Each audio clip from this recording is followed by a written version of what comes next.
जय जगन्नाथ आपणकु मो चैनल को स्वागत करुछि। आज मु कहिबी कुंडली रे मीन राशि रे चंद्र थिले 12टी भाव उपरे की प्रभाव पड़े। मीन राशि रो स्वामी गुरु अटे, तेणु एही राशि रो लोक बहुत दयालु, कल्पनाशील आउ आध्यात्मिक होइथांती।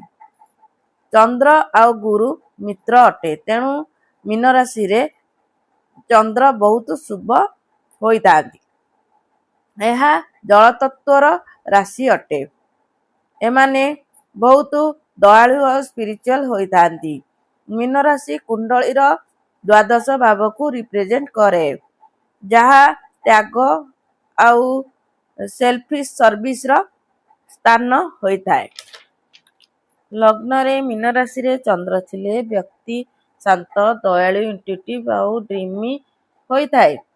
द्वितीय भाव रे मीन राशि रे चंद्र थिले व्यक्ति रो वाणी मधुर होइथाय। तृतीय भाव रे मीन राशि रे चंद्र थिले व्यक्ति रो मन रे विभिन्न प्रकार क्रिएटिव आइडिया सबु आसे। तृतीय भाव रे मीन राशि रे चंद्र थिले व्यक्ति रो मन रे बहुत गभीर शांति देइथाय। पंचम भाव रे मीन राशि रे चंद्र थिले व्यक्ति रो इनोवेटिव आइडिया आउ स्पिरिचुअल संतान मिलेंती। षष्ठ भाव रे मीन राशि रे चंद्र थिले व्यक्ति सेवा द्वारा शत्रु को जीति पारे। सप्तम भाव रे मीन राशि रे चंद्र थिले लाइफ पार्टनर बहुत दयालु हेबे। अष्टम भाव रे मीन राशि रे चंद्र थिले व्यक्ति अकल्ट साइंस बा एस्ट्रोलॉजी उपरे प्रबल ज्ञान देइथाय। नवम भाव रे मीन राशि रे चंद्र थिले भाग्य उदय आध्यात्मिक मार्ग रे होइथाय। दशम भाव रे मीन राशि रे चंद्र थिले कैरियर रे क्रिएटिव आउ सर्विस रो प्रबल रहिबो।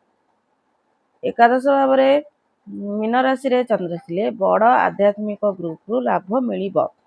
द्वादश भाव रे मीन राशि रे चंद्र थिले यह गभीर इंट्यूशन आउ ड्रीम द्वारा संकेत दिए।